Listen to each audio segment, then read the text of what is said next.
So heads up, this is not a pleasant part. It has implied sexual assault, which is obviously going to be edited out, but a lot of the emotional issues and context of that are still going to be in there, so be careful. There also will be a part, I'll announce it, where I'll be saying minor spoilers, which I believe are important if you want to like Koujaku, and if you don't think that, that's fine. You don't need to listen to them, or you can skip over them if you want to anyway.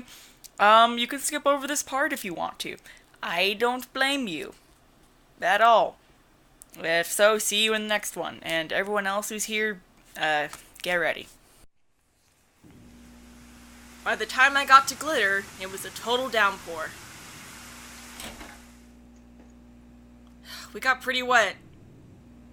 We go inside and I take a breath. My clothes are soaked and cold. I take them off, go into the bathroom to get a towel, then dry them off. Did you get wet, Ren? I touch the clumps of blue fur coming out of my bag. I'm fine. I can tell. I worry of him breaking down. I put Ren down on the floor and go upstairs with a towel around my neck. I pass the living room, go down the hallway to the bedroom doors, and sit on the bed. Is that a thing that can happen? What? That the pupper goes bye-bye. What do you mean? Like, is it a thing that's possible? Impossible how, you mean? That he is a robot and he gets wet and dies? Oh, I mean, yes, I guess that's possible. He is a robot. That would be sad. Yes, it would be! My eyes move to the window. It's covered in droplets of rain, but it's soundproof, so I can't hear the sound of it hitting. I wonder if Koujaku is okay. He must be soaking wet.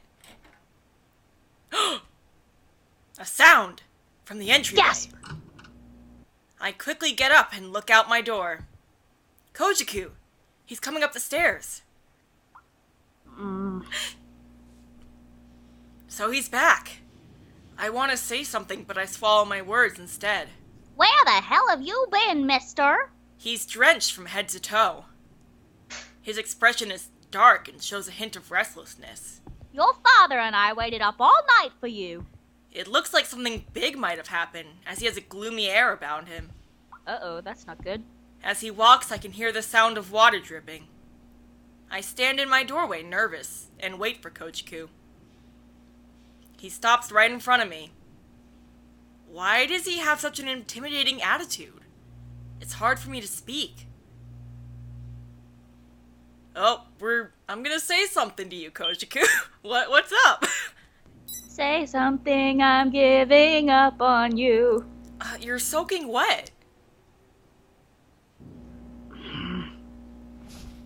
You'll catch a cold here. I try to speak in my usual tone, but it comes out awkwardly. I hand him the towel that was around my neck. He grabs the arm I stretch out to him. Success?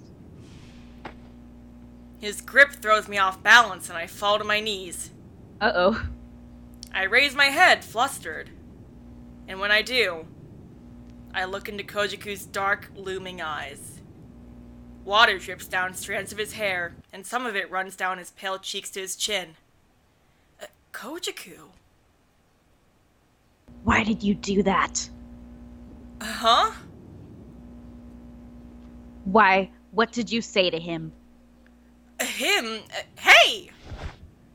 Suddenly, Koujaku dear. takes hold of my shoulders and violently throws his weight onto me.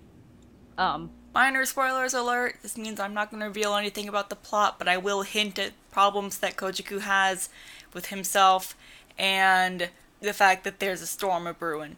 I do also explain a reason for why the bad thing in this episode happens, but not exactly what causes it. So, I don't know.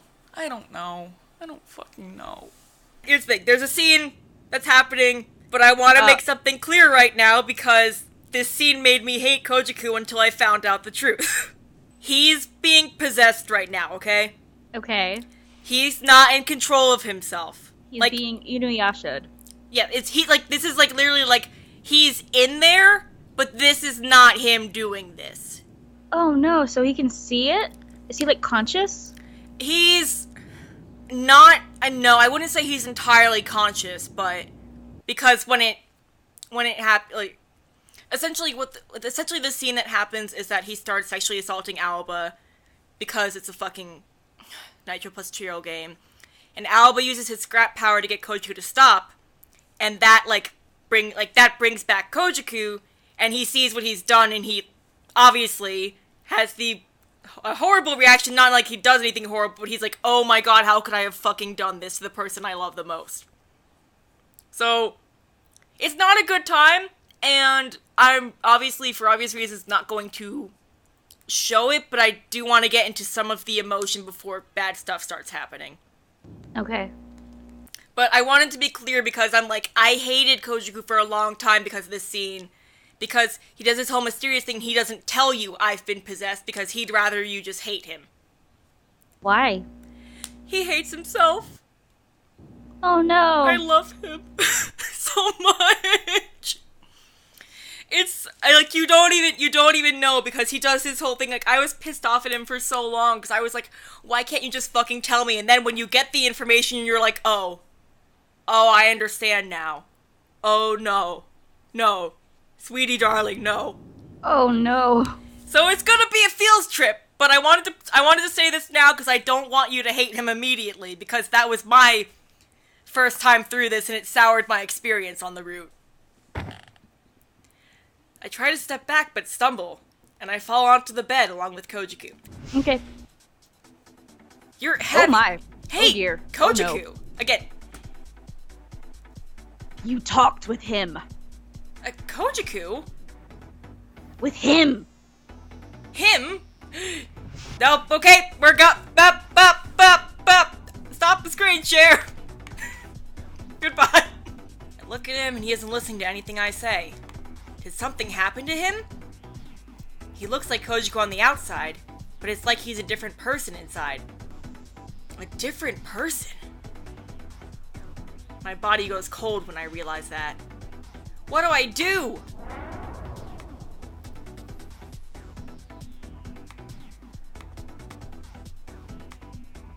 What that man in the kimono said to me comes to mind. No, I'm not gonna.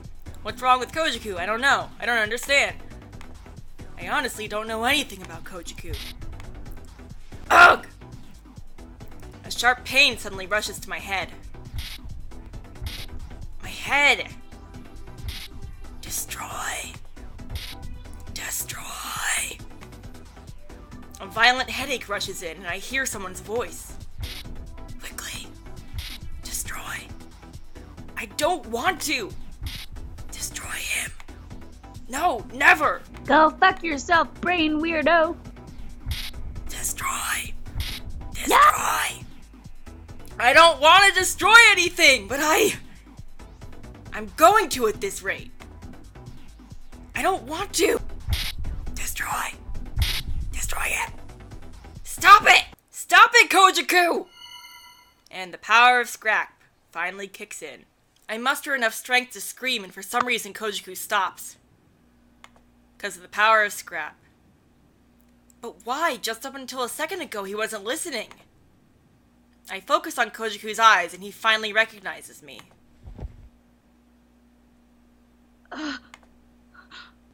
Koujaku looks down to me and becomes startled when he sees the state I'm in. His mouth just opens and closes as if he's trying to spit words out. Ugh! The face I just saw, I raise my now free right hand up. I turn away and punch Koujaku. Ugh! I'm taken aback just from hitting him. Shit, my hand just happened to slip into a punch. Sorry. I stop before I can even say it. My right hand shivers from the hit, so I clutch onto it with my free one. I'm unsure why, but I just hit him. I was just about to explode and my body just... I want to apologize, but I can't. He can take at least that much. Because you were in danger, that's why. You were in danger, and also Scrap was acting up and telling you to destroy him. It's okay, Aoba. Koujaku, why did you do that? A number of questions swirl in my head, but none of them come out. I look at Koujaku for some answer. Whatever is fine, I just want to hear him say something. Whether he's angry or about to complain, anything is fine, so just say something. But Koujaku pushes his lips together and doesn't say anything. The cheek I just hit slowly turns red. The unwanted silence just piles up. Why? Why? I start to shiver, about to cry at the end of my sentence. Why aren't you saying anything? The sadness keeps pooling up inside of me. No matter what I do, I can't get through to him. I can't understand. I'm unable to. We separate just like that. Koujaku makes an awful frown and closes his eyes. He then slowly turns his back to me. And like that, he simply leaves the room without a word. When the door closes, it finally feels as if time starts to move again. As if I had just been suffocating. My shoulders shake and I take frantic breaths. I let out a shivering breath and stretch out on the bed. My head still hurts. I close my eyes and the pain pulses. My head feels like it's in a blender. The strain and terror lingers and the inside of my ear has gone numb. Koujaku. That wasn't the real him. That was a different person, not Koujaku. He came back to his senses when I screamed. That sensation from earlier. Destroy. Was that the power of scrap? And that's why Koujaku came too? Granny did say that my power pulled people in. That I can enter their minds and make them work as I wish. And depending on how you use it, you can have the power to destroy a person's mind. Did that power just save me? What if back then, if I didn't bring Koujaku back, what would have happened? Fear and dread slither into my body. It was terrifying. Koujaku wasn't himself, but I was terrified of destroying our relationship. But what should I do now? How should I act around Koujaku now? Am I telling myself that even if he went through with that, we'd still be the same? Of course that wouldn't work out. It would have crumbled right there too. Koujaku and I, we can't go back to how we used to be anymore. Ugh. I don't want that. Even after that, I still don't hate Koujaku. It's just so shockingly scary. But what hurts the most is that I don't know why Koujaku did that. He still won't tell me anything. I'm just sitting here watching again. If I know the person very well, I can insert my will to his consciousness. Granny told me that I was able to do that as well.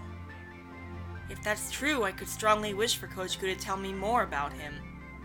But I don't want to use my power like that. Destroy. Destroy him. Someone's voice reverberates in my still pounding head. It's as if it's blowing away my consciousness. It feels like something is dragging my feet into a bottomless swamp. What should I do? I'm at a loss when I suddenly hear the sound of a door creaking open. God damn it, Koujaku! Stop running away! What now? I get up from the bed and walk towards the door. When I look to my feet, I see a ball of blue fur wagging its tail. Oh, never mind, it was Ren. Ren! Aoba, are you okay? No. I mean, yeah, but no. I crouch down and pick up Ren. I feel the usual sensation of his fur and cover my face with it. My arms still hurt from when Koujaku was holding them down. Aoba? I'm okay. I mutter that to myself and put Ren back down on the ground. I'm fine. I'm fine. I recite that in my head because I feel like I'll fall down if I don't. I fix my clothes back to normal, pick up Ren, and then walk down to the first floor. I pick up my bag sitting on the sofa and place Ren inside it. Are you going out? Yeah, I could use some fresh air. I see. I pet Ren's head and leave through the entryway.